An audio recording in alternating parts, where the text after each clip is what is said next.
So, we are back into another Dragon Ball Super card game video, and this one is the follow-up to the last leader list, or the last tier leader list. I actually updated quite a lot of things. Updated the tier list, the way I do it, the way that I am thinking through it as well. But this is the last one on October 3rd, so a few things changed. This was the last time, or the first sort of list or tier, whatever, after SS3, and now we're well into the no SS3 meta, and it's looking pretty good. Now let's take a look at today's tier lists, and again, just as to preface everything here, this is not an end-all be-all.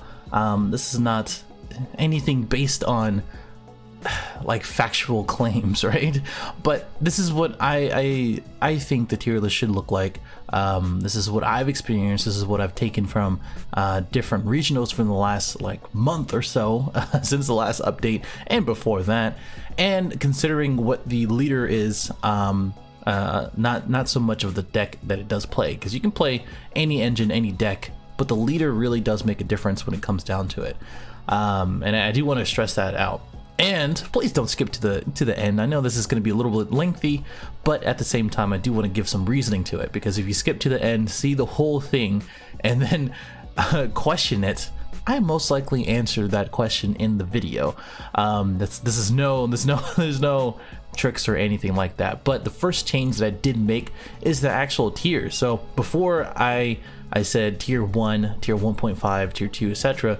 But I think the last comment, I'll put it up here, stated that, like, you know, it makes more sense to do it on a letter basis, just like video games do. So I went ahead and made Z tier, not so much S tier. The S tier is next, but because we are in a Dragon Ball meta or understanding based on the show, I went ahead and went Z tier. This is pretty much the tier 1 / what is being played frequently and what is winning right now and why, basically. So again, should be no surprise of who should be the first one here right now and out here, and that is Hercule. So the reason why Hercule is so strong right now, and I've mentioned this many times before, I mentioned it in my original video way back when for that deck profile, is that the mono blue variant is running around and won first place in AC or Atlanta, whatever. And it is really hard to get around because he draws so much, and it is very skill intensive for a lot of matchups, right? So personally, I just finished, if you're wondering, with my Stores Championships, I went 6 with Pan, Red Blue Plan. I only lost to Hercule, and then Soul Striker, Blue Green. I could have won that one, but I'm stupid. Shout out to Eddie. And in Top Cut, which was kind of a Top Cut, it was just 4 of us. I won against the Hercule, and then the other Hercule beat me. And honestly, I think it is super skill intensive, and you have to play against Hercule quite a lot, or at least understand the playstyle of that player playing Hercule, because it is hard to get around the draw and as well as the defense. So that's the reason why. And for Rudigan, which, you know, he's gonna be here, the direct counter, one of the huge counters against Hercule, because you have to attack him, or he has to attack in order to get his draws out, is Universe 7 Frieza. And people are understanding this right now, because you really just sit there. And with the meta moving towards a little bit of slower / defensive sort of builds and decks, because of Rudigan Blue Red and because of Rudigan Blue Yellow, people are kind of taking advantage of that, and playing Universe 7, because most builds that are defensive want them to attack in order to get that draw and build a board. For Frieza, it doesn't really pan out that way. You just sort of wait to get to your victory strike, because most variants do play that, and the reason for that is because you just have to swing. They can't negate it other than Mafuba, which most builds right now are playing Crusher Ball and as well as Bad Ring for the tech to prevent that. Crusher Ball to Crusher Ball their barrier blockers, and as well as Bad Ring to prevent any kind of Mafubas. And if you aren't running that in Universe 7, you're probably doing it wrong. So definitely watch out for that, playing against it and playing for it. But the other part is Victory Strike literally wins you the game most of the time, if not the 8-drop that attacks critical for triple attack for 40,000 or 30,000 if you don't take the life previously before that on the 5-drop, is really, really devastating. Like, it's crazy. Like, you swing twice, shout out to Joel, and then you evolve, and then you swing twice, and then you go into Victory Strike. Like, that is just crazy. Not only that, is that since you are running Bad Ring, you can always play at all costs, and if people are a little bit wary about that, you can just have 2 at all costs, which just happened in who's it? The one that just passed. Texas, Fort Worth. So if they are playing a little bit passively or whatever, the person actually took advantage of them tapping out for seeing hit in an effort to prevent any kind of Victory Strike. But he already had 2 different at all costs, and then as well as a Scientist Fu, and then took game for that, and that is just wild. That is just really good. So Victory Strike is not only the only threat for that, but it is one of the main threats, and that's one of the reasons why that bad boy is like $200 right now. It's just wild.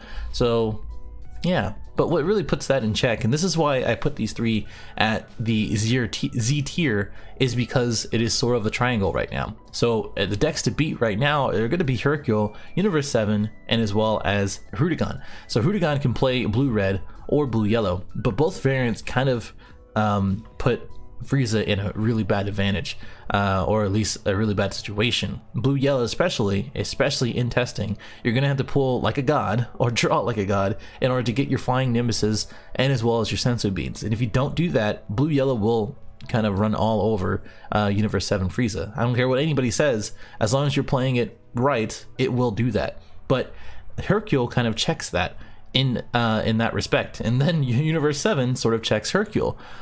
So if you want to look at it as a triangle, that's exactly what it is right now. And going into nationals, there's going to be a lot of different contenders, but these 3 decks are still going to be pretty damn strong. They're just going to have a little bit of support with set 5. Universe 7 really didn't get too much support, but Rudigan did with Dimension Magic.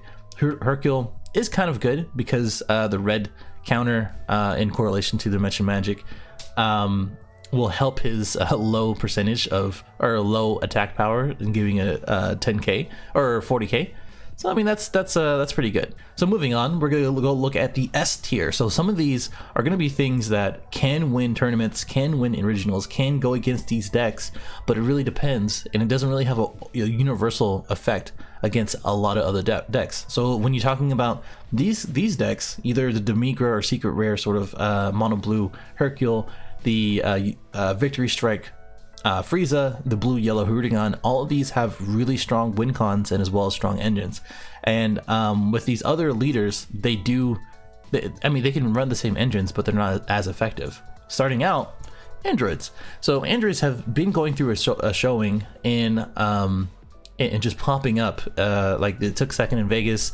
I think it topped Fort Worth. I'm not sure on that. We're gonna have to take a look at the list. It hasn't been released yet. I'm always bad on timing for this, but you can kind of tell what's going on. And then Cell Chain is still affecting a lot of different decks, and the defensive sort of part can go well against blue-yellow. And with Hercule, if you play it right, you can Cell Chain at the right time. And with Barrier Blocker 17, it can go against Universe 7 Frieza and Victory Strike. But the issue is that managing the energy and relying on Cell Chain too much kind of puts it at a disadvantage. So again, you have to be really careful playing androids going against these decks, and as well as the other S tier leaders, such as Trunks. So I only put Trunks down here because he has to attack in order to be effective.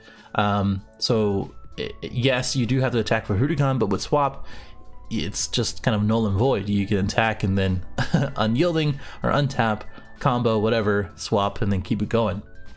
For Trunks, you can do the same thing with blue-yellow. It's just that for his leader effect, in order to get it off, you have to combo. For his leader effect, you don't have to combo, you just have to attack to get counter advantage early on. and you have to draw a little bit better when it comes to Trunks. But you cannot tell me in any variant, mainly blue red, which will be affecting in set 5 for the Crisis Crusher card if you haven't taken a look at that, and as well as the blue yellow variant, that if that thing puts down on the table, if you see it, you cannot tell me that you're not going to have a huge issue with that. So he's still S tier to me. Moving on is Announcer. So S tier Announcer, like I still think Announcer can put up a good showing. It can keep up with a lot of different decks, like if not all of them, right? And it does have a lot of different tools, even though it is restricted, which is why it's a little bit lower here, other than Z tier. But even then, World Tournament has a lot of different utility, from Otosuki, from the secret rare, from the triple striker Goku and Vegeta, etc, etc. And every single time, most people do not awaken. They just don't need to awaken. They just have to draw and counter, and they'll draw on both turns, just like Pan. And speaking of Pan, so I picked Pan because she's a very good all-arounder. Like it's really hard, I wouldn't say really hard, but really difficult to get around the tools that she does have. Mono yellow, blue red, even red yellow, shout out to Noms, can go against a lot of different decks, and with Foreseeing Hit, Chain Attack Trunks, Intensifying Power Trunks, the Double Shot Vegeta, in which you draw the topos, etc, etc. All these cards really help Pan for her effect, and it's really hard to get around if you don't play against her, but kind of loses to a lot of different aggro variants. So like blue red Trunks can go against Pan pretty hardcore if they have the right hand. Rudigan can go against Pan with a lot of different variants, blue red or blue yellow, and Hercule can go against Pan if they play aggressive. I mean, it is just one of those things. Androids can go against Pan, but you know, a well-timed cell chain, she can still come around from that. Announcer can get Xenode, so it's not that big of a deal. Trunks, same thing with Rudigan and aggro. So I think she's still really good right now. Soul Striker, same thing. He's in a really good place. Both him and Pan are in a really good place right now in the meta. Not even just considering different matchups, but just being strong.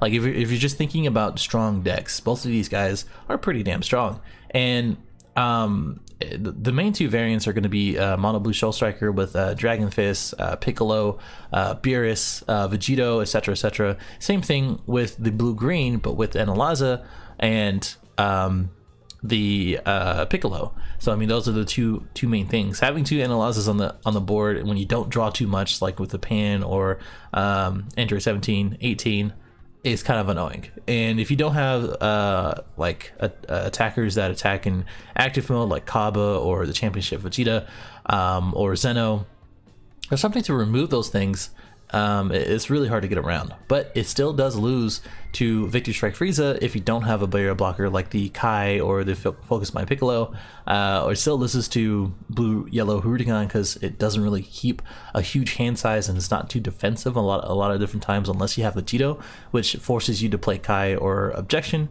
And then Hercule is really just a really tough matchup. You just have to be super careful, and again is very skill intensive. So let's move on to A tier. Yeah, going through the whole alphabet. Like I said, this kind of allows me to talk through leaders that really aren't really talked about and just having my opinion on them. But the first one is Zeno. And I explained this last time. Go check that out if you haven't watched that already. But Zeno being in the A tier seems about right. Like, it can defeat a lot of different decks that aren't and leaders that aren't ready for the swarm of maidens, and can be built in a number of different ways. Also has a lot of access to a lot of good universe cards. Didn't really get too much support, just like Universe 7 and Set 5, but again, if you aren't ready for all of the Zenos or the maidens in Zeno, it's kind of like it's a done deal basically.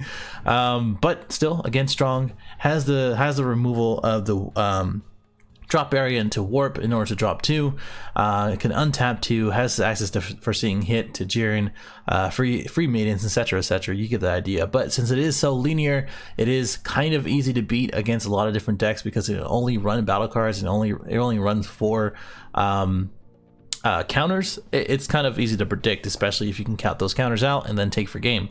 So yeah. For the next A tier leader I still love is Jackie Chun.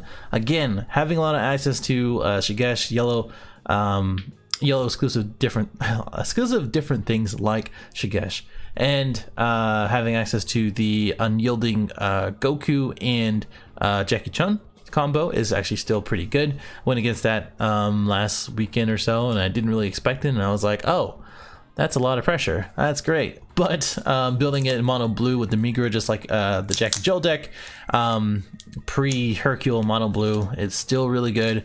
And his flip side being able to attack for 20k draw and then not being able to combo out, pushing out those negates in order to go for a game for later is really good. So I still think Jackie Chun has a place somewhere in the middle A tier sort of thing going on here. Next one is Vegeta. Same thing, has a lot of good ways to build him out. Again, like Buhan is very popular with him, or just the Buu engine in general. Him being a blue leader is still really good. Just automatically with Dimension Magic coming around the corner, but even right now, the blue support with Vegito and etc, he is a Universe 7 unspecified cost, so that a lot of people tend to forget that. But when playing it, you don't forget it when playing against it. So other ones like Veggies, etc. I mean, he's still really good. He got knocked down after not being able to do the lock anymore way back when, and the other choices like Soul Striker, Trunks, Rudigon, the other blue leaders are better choices, but Vegeta still is really good.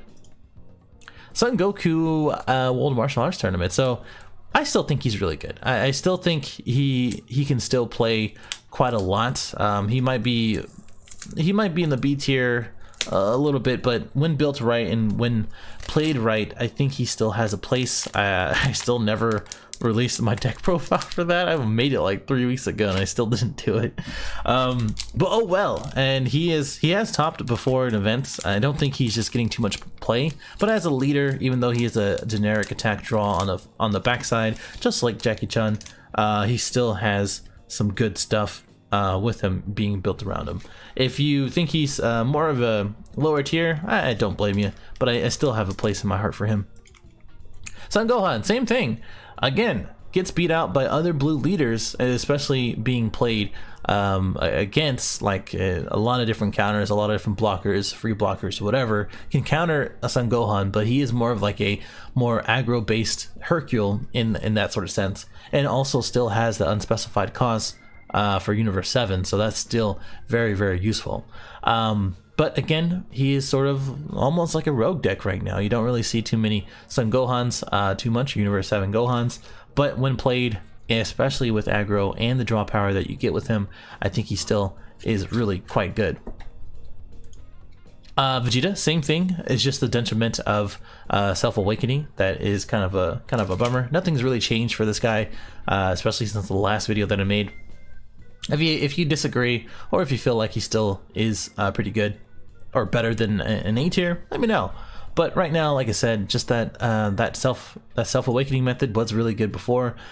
It might get better a little bit later on, but right now I think because you have to take life in order to get crit is kind of an issue.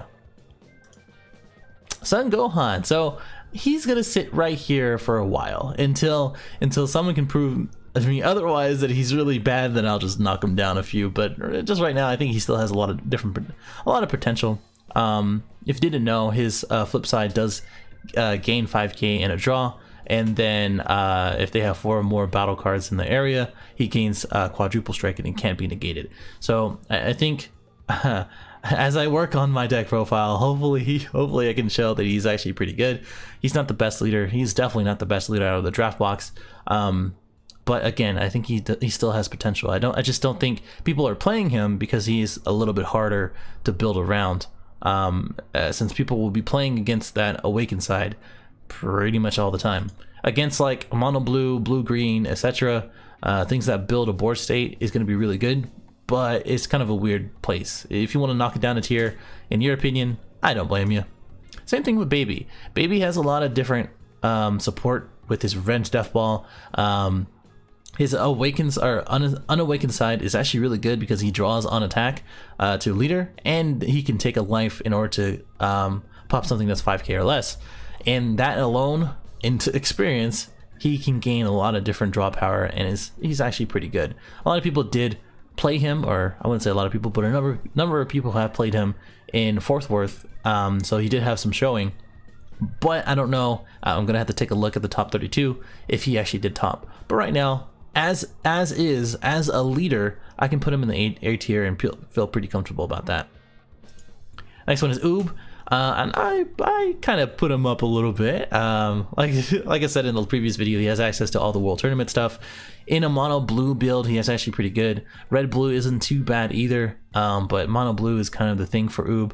The kind of control-y sort of building up to the Pan Hercule combo type thing into Demigra or the Secret is actually kind of ideal for Oob. His flip side is sort of anticlimactic when since it returns something to their hand. Could be good in situations, especially if they have blockers.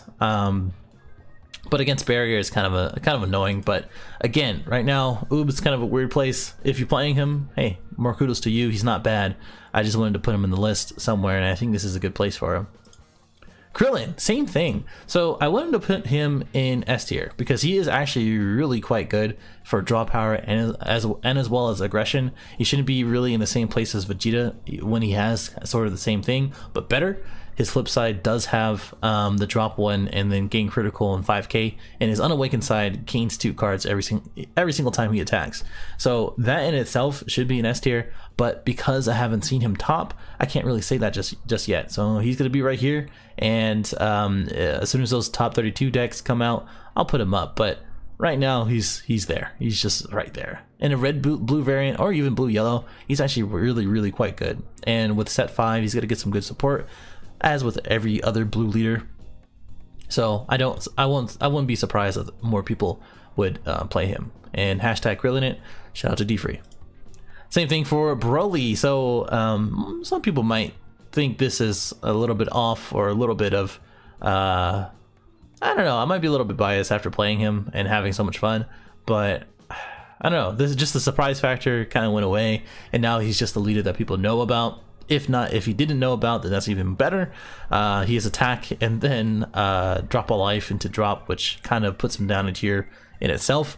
And then they drop a card, and then his flip side is what makes him pretty good. He draws 2, and then you get to make them drop 1 after KOing something on your side, and then making sure to his activate main. I'm trying to think. I can't see it, but his activate main is that you just drop a card, and then you get to KO anything. And I think because he does so much, and even if he does crit himself, I think he is still a good leader. And I'm not saying in decks, because again, just like the Goku, I think people need to put their creative helmets on instead, and start building with different things like this. And I think he's still a good leader. Like it's just kind of hard to build around the meta right now with him.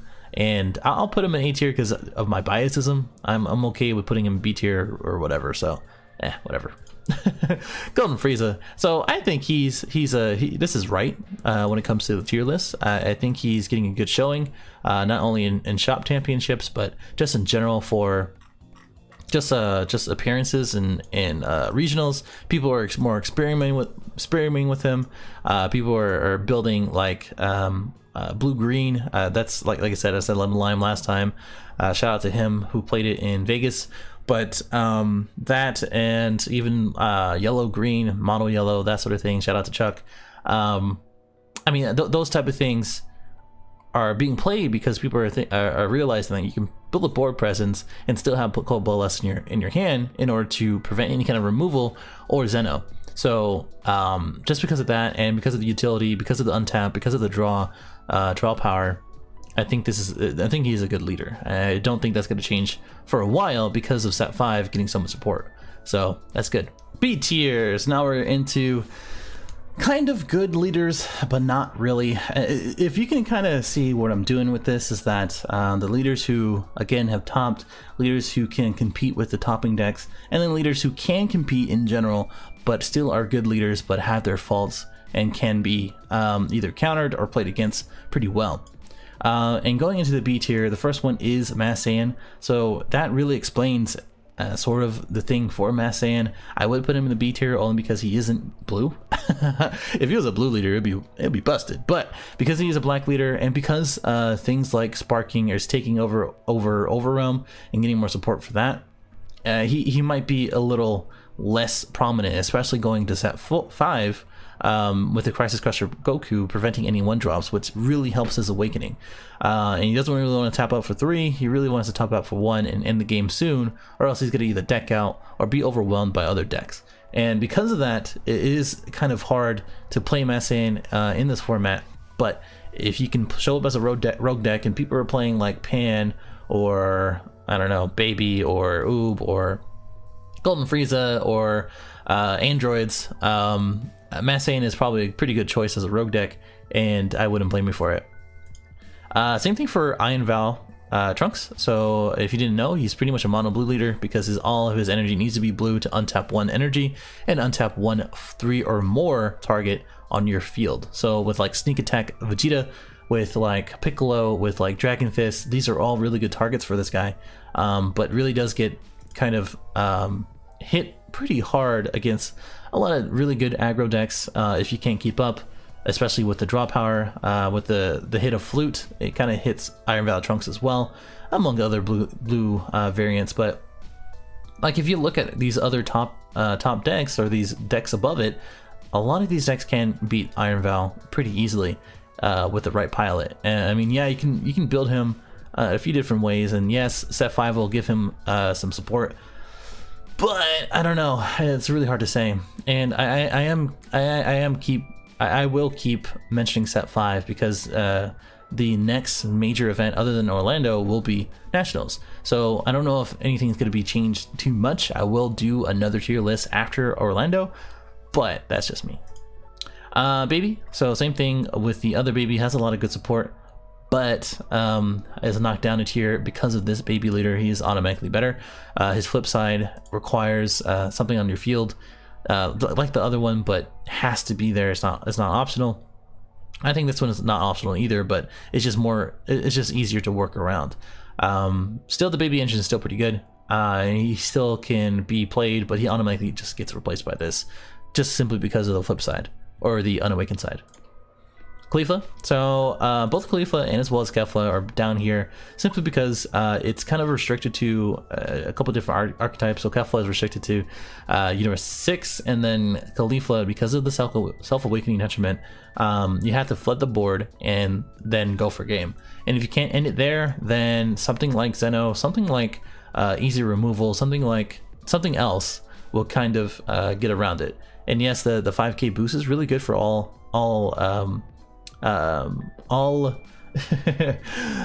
cards on deck, including her. But at the same time, if you can't end it, then it's just kind of just that, you know. It's just sort of like, okay, well, you couldn't end it, then that's it. And her being a red leader, she is a little restricted as is, but with double shot Vegeta, veggies, etc., a lot of good red aggressive guards, she can be really good. I don't see her being played with other colors, such as green because it's a little too slow, such as blue because blue mainly needs a blue leader to be really good, and not black because, well, yes, just black. I mean, she doesn't really get anything in the drop, so you kind of see what I'm saying. And then yellow, same thing.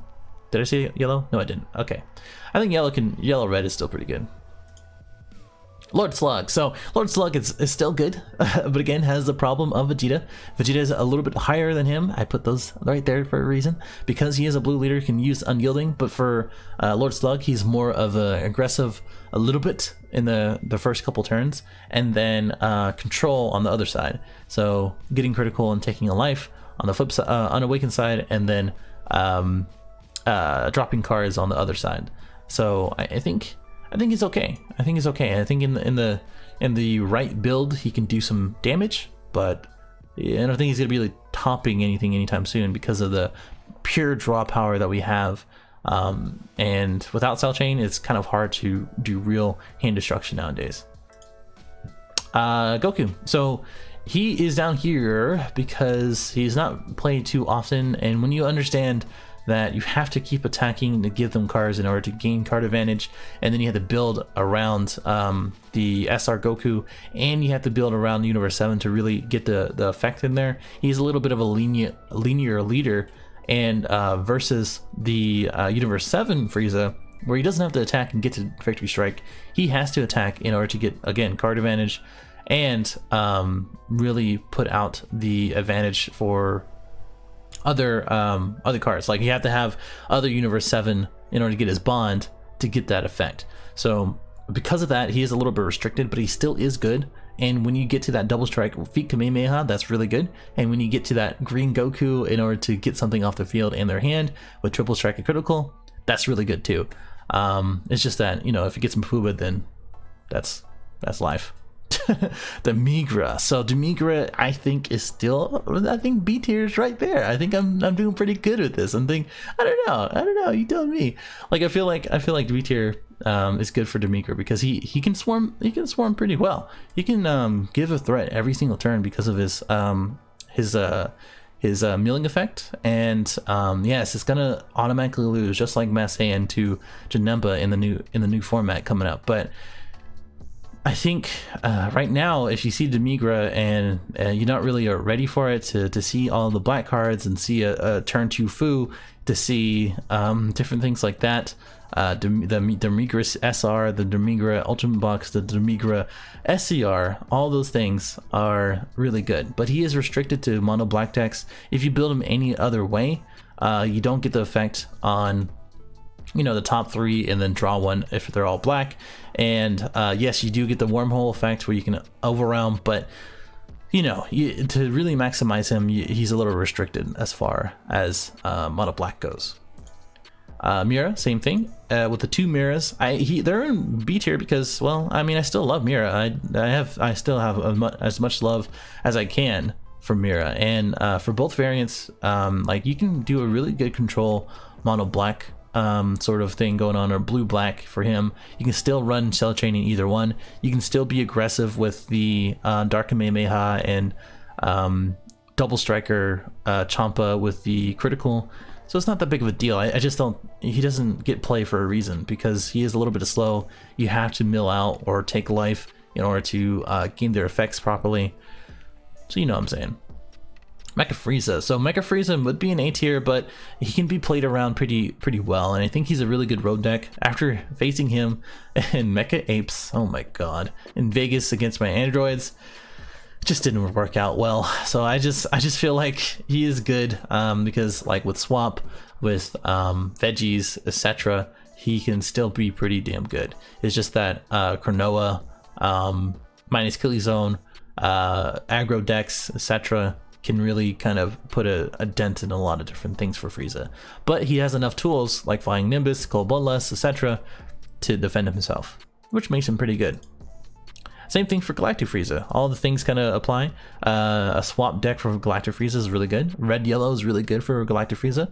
Not much to say about this guy. I mean, he can restand 2 guys, and he has access to Cold Bloodlust. So yeah, and he draws 2. And then Goten, I'll put him in B tier until he starts making waves, and he'll slowly go down in tiers.